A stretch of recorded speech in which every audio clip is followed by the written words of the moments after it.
Some examples of where we've looked at that. I won't go through all of these. I'll mention some of these later on.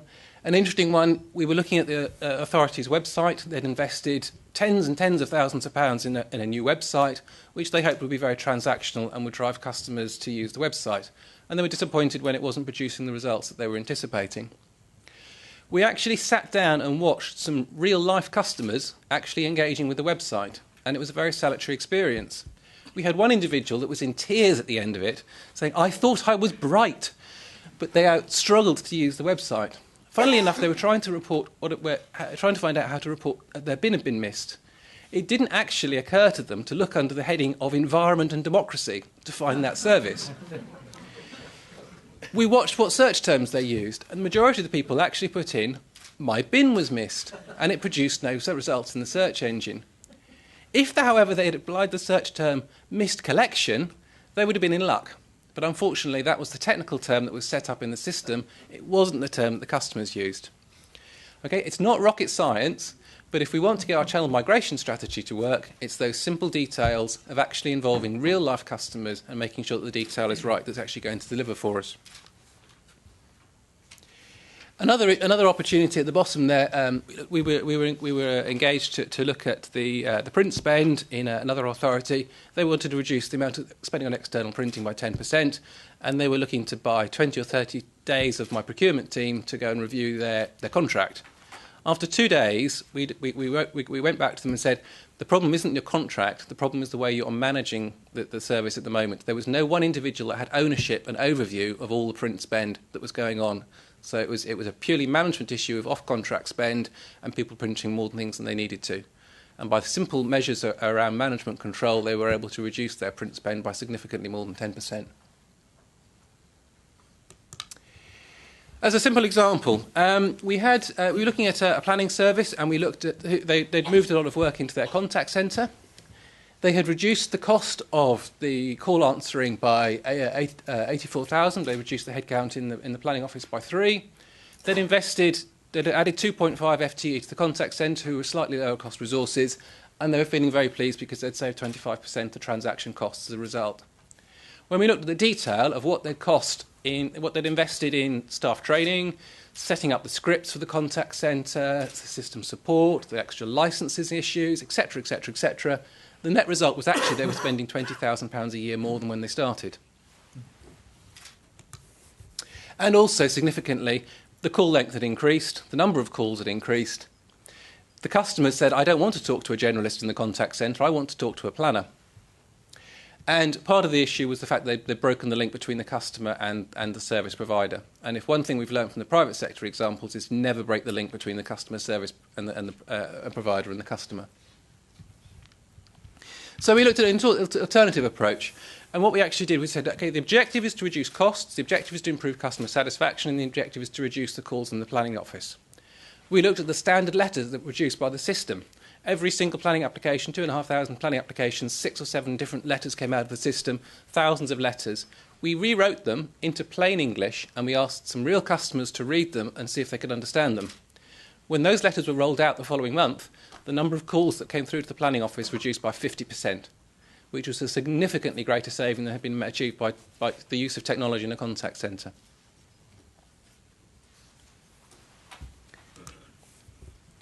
Some more interesting facts that we've looked at as part of the process. We have yet to find a single example in any of the authorities we've looked at. We've looked at a number of comparisons. We've looked at national data. We've looked at local data. We've looked at all the information we can get hold of. We have never found an example where it conclusively shows if you spend more money, you get better satisfaction or better performance.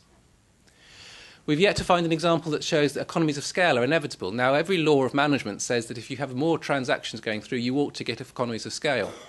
But we haven't found evidence that actually happens. We haven't found evidence that a demographic change in the nature of the customers changes your cost. It might change your total cost, but we've yet to find evidence it changes unit costs.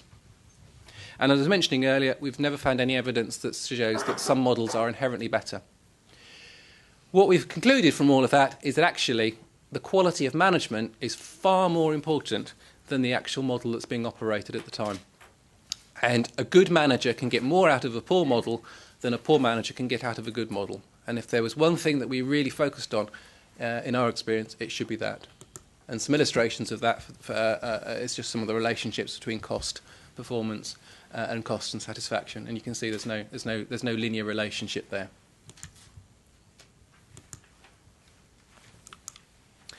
Here's another interesting thing for those that are into process mapping. We looked at, as I was mentioning earlier, we looked at the processes, we looked at the cost of processes. The authority with a large stack of colours in the middle on the left-hand graph, that is the cost of operating the debtors process in one of the authorities we looked at. Same authority, same authorities in the graph on the right. It's a different pattern, so there's nothing inherent about authority 2 which says that that authority is more expensive. What's interesting is if you looked at the process map on paper, Authority 2's debtors process is about as good as you can get. We couldn't think of a way of improving it. It just happened to be costing about 3 times as much as other people's doing the same work. And again, when it came to the detail of it, what we found was right process, wrong people. It was the training, it was the motivation, it was the productivity, it was the way the service was managed. Far more significant than the process itself. And so one of the things that we say about the way that we're running processes, it's people that serve customers, not processes, and we need to get those aspects right.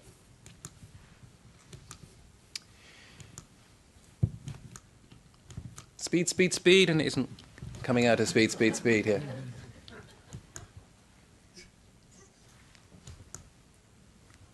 The battery's gone, I think. Hey. Okay, speed. Does it matter? We've looked at relationships between customer satisfaction and processing time. One of the interesting things in national performance indicators that we've been encouraged to do for a number of years is to get applications determined as quickly as possible in a number of service areas. Does it improve customer satisfaction to get a determination down from 14 days to 12? It doesn't seem to make any difference. Obviously, there's a point when you get to sort of 20 or 30 days and satisfaction falls off a cliff. But within what we term the zone of tolerance, it really makes no difference to the customers how quickly you do it. What is far more important is the quality of the interaction they have with an individual they talk to and the clarity of any communications that come out of the organisation in terms of being easy to understand and in plain English. Those are big predictors of satisfaction, but speed doesn't seem to be a predictor of satisfaction. Another issue around this is speed hard to achieve. Well, we've looked at an example of benefits processing performance in 2 authorities. One authority was processing their benefit applications in 11.5 days, another in 22 days. The actual physical time that application was being handled in the first authority was 2 hours and 30 minutes. In the second authority, it was 2 hours and 59 minutes. Okay, 97% of the time, the application was sitting in a queue. And the authority, which was taking twice as long, was taking half an hour more to do it. So it really shouldn't be difficult to deliver high-speed performance if we can just simply get those queues out of the system. Mathematically, it's possible to show that a shared service should always be more efficient. If you take 2 authorities and you put the work together, you should be able to get the same level of performance for reduced cost. And the reason is quite simple. When an application comes in, it comes in at an unpredictable moment in time, and a series of applications will come in at an unpredictable time. If the workload is small, those peaks and troughs will be relatively larger compared with a situation where you have a larger work pool. That means you have to give a given level of performance, you have to staff up more, relatively speaking, in a small authority than you would in a shared authority to get a given level of performance. In the troughs, you'll have wasted resources. And there's some quite simple mathematics where you can demonstrate fairly straightforwardly that this will always be the case. It'll always be more efficient for a given level of performance as when you have a larger pool of work. Here's some interesting figures in terms of the debate about shared management, shared services. One review we did, 18% of the savings came out of the shared management. The rest of the savings came out of the other advantages of sharing through shared process design, the opportunities to specialise, etc. And lastly, some other issues that we've looked at in terms of the debate around face-to-face contact, etc. It's often held that you can't share a service where face-to-face contact matters. We've challenged that by looking at what happens with face-to-face contact. We have found no evidence that it reduces failure demand, no evidence that it improves customer satisfaction, but compelling evidence that it increases costs. So we don't support that argument. It does require a deep level of shared vision and a sense of shared trust if it's going to work effectively. As I've mentioned earlier, we have no evidence that a significant investment in IT is necessarily the answer until you've driven out all those marginal costs.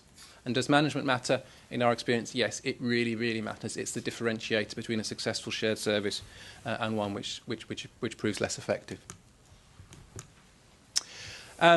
So that concludes what I was going to say. I'm very happy to talk about any in the detail of any of this, and I'm obviously around for the rest of the afternoon. If anybody does want to contact me, then just drop me an email or a text, and I'll be more than happy to talk through any of those points in more detail. Thank you.